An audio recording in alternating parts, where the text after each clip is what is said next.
Let's get straight to the point. Number 8, the I'll just do it myself syndrome. Ever decided to carry all 12 grocery bags at once, cutting off circulation to your fingers just to avoid asking for a hand? If the phrase, "I got it," is destined to be on your tombstone, welcome to hyper-independence.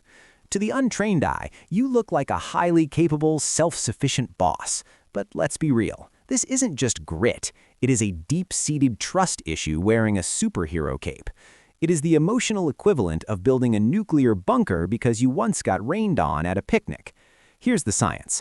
This behavior usually stems from a developmental history where caregivers were about as reliable as a chocolate teapot. If your early needs were met with silence or incompetence, your developing brain coded a harsh rule. People are dangerous variables. I am the only constant. Dependence became synonymous with pain. Now, as an adult, when someone offers genuine support, your limbic system, the brain's ancient drama queen, screams, "It's a trap!" You aren't just being stubborn, you are biologically wired to view assistance as a prelude to betrayal. You built a fortress to keep pain out, but now you're stuck inside doing all the maintenance yourself. It's effective for survival, but absolutely terrible for your back. Number 7, the preemptive courtroom defense. Have you ever been asked, "Did you do the dishes?" And instead of saying, "Not yet," you launch into a 10-minute opening statement about your fatigue levels, the physics of soap, and a detailed timeline of your morning? If you treat every casual question like a high-stakes cross-examination by a ruthless prosecutor, you are an over-explainer. To your friends, you just seem chatty or maybe a little guilty, but really, this is your brain frantically trying to control the narrative before it destroys you. Here is the science. This verbal diarrhea is often a lingering ghost from highly critical or unpredictable environments. If you grew up in a house where innocent mistakes triggered World War III, your brain learned a very specific lesson. Ambiguity is dangerous. Silence leaves room for interpretation, and interpretation usually meant you getting punished. So you learn to flood the zone with data to survive. You unconsciously believe that if you just provide enough context, facts, and logic, you can prevent the other person from being angry or misunderstanding you. You are not conversing, you are testifying for your life. It is a logic shield designed to deflect an emotional arrow that isn't even flying at you anymore. You are arguing with a ghost, and the ghost is winning. Number 6, the gold star addiction. Ever spent 45 minutes formatting a spreadsheet that only 3 people will see, or felt a cold sweat because you sent a text with a typo? If your self-worth fluctuates with your productivity like a volatile cryptocurrency, welcome to toxic perfectionism. To the outside world, you look like a disciplined high achiever. In reality, you are running from shame faster than Usain Bolt. This isn't the healthy desire to do well, it is the terrifying, irrational belief that if you make one single mistake, the universe will implode and everyone will leave you. Here's the science. This is often a response to conditional regard. Your brain learned early on that love, safety, and attention were transaction fees paid in straight A's and compliance. You didn't get dopamine for existing, you got it for performing. So now your nervous system interprets average as life-threatening.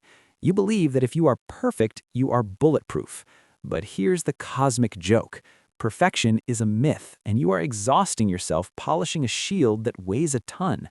You're treating your life like a corporate performance review that never ends, trying to earn a right to exist that you actually already have. Number 5, the disaster prophet. Ever get a text saying, "We need to talk," and immediately start mentally packing your bags to live under a bridge because you've obviously been fired, dumped, and exiled? If your brain connects a slight cough to the bubonic plague in under 3 seconds, welcome to catastrophizing. To your friends, you're just a drama queen or a pessimist, but actually, your brain is just a terrified fortune teller trying to keep you alive. This is the doom prepping of the mind. Here's the science. This usually stems from an environment where the other shoe didn't just drop, it was thrown at your head. If your past was filled with sudden, chaotic shifts where everything went wrong without warning, your brain learned a brutal lesson. Relaxation is just the calm before the storm. Your amygdala is stuck on overdrive, constantly simulating the worst-case scenario so you won't be caught off guard again. You think you're preparing yourself for the blow, but really, you're just suffering twice. You are paying interest on a debt you might never actually owe. It is exhausting. And spoiler alert, the bridge probably doesn't have Wi-Fi anyway. Number 4. The human screensaver. Ever been in a meeting and suddenly realized you've been staring at a potted plant for 10 minutes while your soul left your body to visit the astral plane?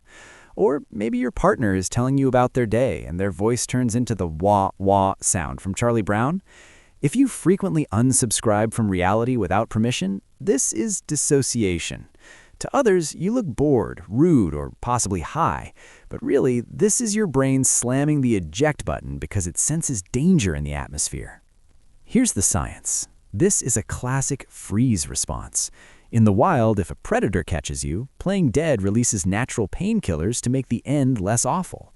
If you grew up in a situation you couldn't fight or flee from, your brain learned a magic trick.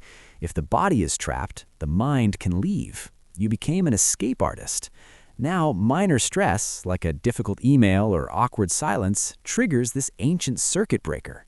You aren't ignoring people. Your operating system just crashed to prevent overheating. You are literally buffering in real life, waiting for a better signal that feels safe enough to download. Number 3. The unpaid secret agent. Ever walk into a Starbucks and immediately identify 3 exits, the structural integrity of the tables, and the exact mood of the barista based on the steam wand aggressive noise? If you treat a casual brunch like a tactical reconnaissance mission, you are suffering from hypervigilance. To your friends, you seem observant. In reality, you are working a 24/7 shift as a bodyguard for a threat that isn't there. This isn't being perceptive, it is a trauma response for refusing to clock out. Here is the science. This happens when your brain's threat detection center, the amygdala, gets stuck in the on position. If you grew up in a chaotic environment, you learned that safety was a luxury earned through constant surveillance. You had to read the room instantly to dodge emotional shrapnel. So now, your nervous system interprets neutral as suspicious. A whisper is a plot against you. A door slam is a gunshot. You are scanning for predators in a room full of puppies. You think you are staying safe, but really you're burning massive energy solving problems that don't exist. You are dressed for war in peacetime. Number 2. The Shapeshifter. Ever find yourself suddenly passionate about artisanal bee farming just because the cute person at the bar mentioned honey? Or maybe you completely change your laugh, vocabulary, and moral compass depending on which friend group you are hanging out with? If your personality is less solid rock and more liquid Terminator, you are a social chameleon. To the world, you seem adaptable and easygoing, but really you are terrified that your actual self is about as appealing as a wet sock. This is the Fawn response on steroids. Here's the science. This stems from a survival need to merge with the dominant force in the room. If standing out or having a dissenting opinion in your past led to rejection or punishment, your brain learned a safe hack. If I become exactly like them, they cannot hurt me. You aren't being fake for fun, you are camouflaging to avoid detection. You scan the other person, download their preferences, and upload a compatible persona in real time. It is a brilliant tactical maneuver, but it has a nasty side effect. You eventually forget who you actually are. You become a patchwork quilt of other people's hobbies and opinions, looking in the mirror and seeing a stranger. You are safe, sure, but you are also invisible in your own life. Number 1. The happiness allergy. Ever find yourself having a genuinely great day, the sun is shining, your coffee is perfect, and suddenly a wave of pure terror washes over you? You immediately start thinking, oh God, what did I forget? Is the house on fire? If you treat joy like a ticking bomb that needs to be diffused, welcome to foreboding joy. To others, you are a buzzkill, but really your brain is a tactical genius trying to avoid a sneak attack. You're waiting for the other shoe to drop, and when it doesn't, you drop it yourself just to relieve the tension. Here's the science. If your baseline for years was survival mode, peace feels suspicious. Your nervous system is addicted to cortisol. When things are calm, your brain thinks the sensors are broken. It screams, "It is too quiet, the enemy is flanking us." So you unconsciously self-sabotage. You pick a fight with a partner or convince yourself you don't deserve the win. Why? Because being miserable is familiar. Being happy requires vulnerability, and vulnerability feels like standing naked in a blizzard. You destroy the good moment yourself because at least then you control the crash. It is twisted logic. If I break my own heart, nobody else can. But listen, happiness is not a trap. It won't kill you to let it in.